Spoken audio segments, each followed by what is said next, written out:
Air India విమానం విషాద యాక్సిడెంట్లో మరణించిన ప్రయాణికుల విమాన ప్రమాద ఘటనలో చనిపోయిన మెడికల్ కాలేజ్ విద్యార్థులకు నాగార్జున కాలేజ్ వాకర్స్ అసోసియేషన్ సభ్యులు నివాళులు అర్పించారు.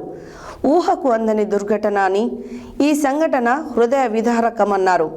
మెడికల్ కాలేజ్ విద్యార్థులకు ప్రగాఢ సానుభూతిని తెలియజేశారు. విమాన ప్రమాద ఘటనలో చనిపోయిన వారికి నాగార్జున కాలేజ్ వాకర్స్ అసోసియేషన్ సభ్యులు నివాళులు అర్పించారు. ఈ సందర్భంగా అసోసియేషన్ ప్రెసిడెంట్ బండారు ప్రసాద్, గౌరవ అధ్యక్షులు డాక్టర్ ఏసీహెచ్ పుల్లారావు మాట్లాడుతూ, నిన్న గుజరాత్లో జరిగినటువంటి విమానం కూలిపోయిన దుర్ఘటనలో అమాయకులైన ప్రయాణికులు 242 మంది చనిపోవడం, హాస్టల్లో అప్పుడే భోజనం చేసి తమ చదువులో నిమగ్నమైన 20 మంది వైద్య విద్యార్థులు తమ ప్రాణాలను కోల్పోవడం చాలా బాధాకరమని, వారి కుటుంబాలకు ప్రగాఢ సానుభూతిని తెలియజేస్తూ మరణించిన ప్రతి ఒక్కరి ఆత్మకు శాంతి కలగాలని కోరుకున్నారు.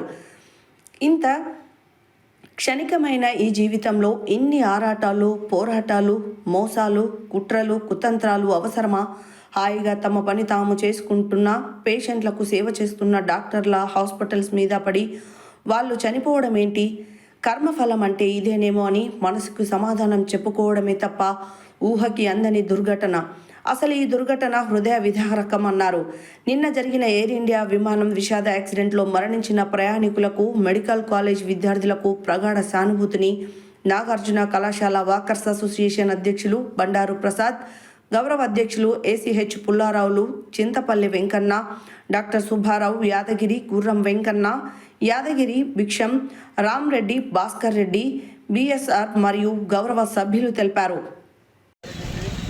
అహ్మదాబాద్లో టేకప్ అయిన కొద్ది క్షణాలలోనే అక్కడ సాంకేతిక లోపంతో విమానం కూలడం చాలా దురదృష్టకరం.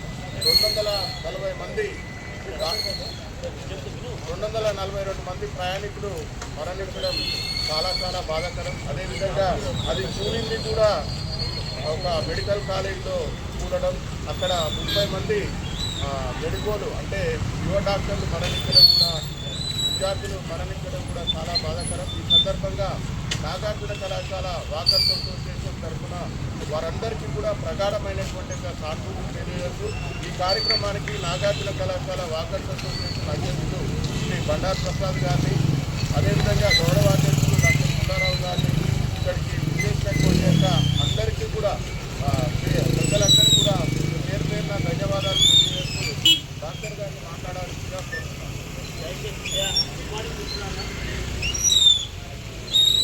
ఒక అమానుషమైన చర్య అంటే పెహల్గామ్లో పర్యాటకులు, విమానంలో ప్రయాణికులు, అమాయకులైన వైద్య విద్యార్థులు ఎంత అమానుషం చేశారు అంటే ప్రకృతి వైపరీత్యం ఎలా జరుగుతుంది మనం అంటే ఎవరు ఊహించనిది, ఎవరు అనుకోనిది అకస్మాత్తుగా ప్రకృతిలో జరుగుతున్న వైపరీత్యానికి అంటే మానవ సమాజం, మానవ సరళి ఎటు వెళ్తున్నది అనడానికి ఇది ఉదాహరణలుగా మనం భావించవచ్చు.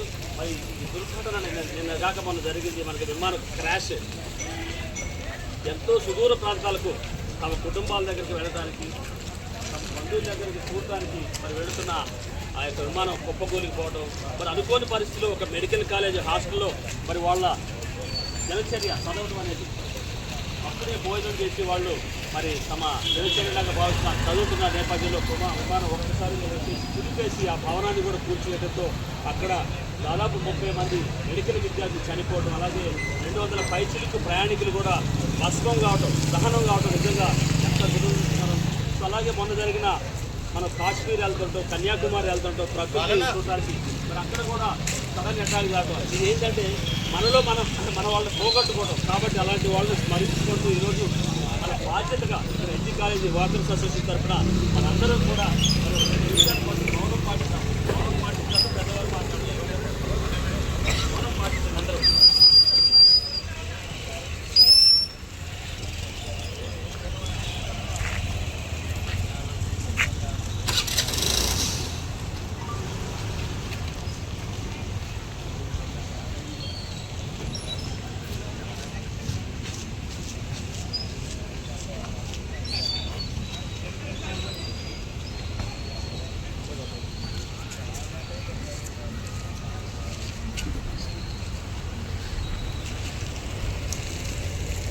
సందర్భంగా మరి ఈరోజు మన బాధ్యతగా మన తోటి పౌరులు చనిపోయినందుకు ఖచ్చితంగా మనం నివాళులు అర్పిస్తూ పెద్దవాళ్ళు కాలేజ్ వాకర్స్ అసోసియేషన్ అధ్యక్షుడు గారు బండారు ప్రసాద్ గారు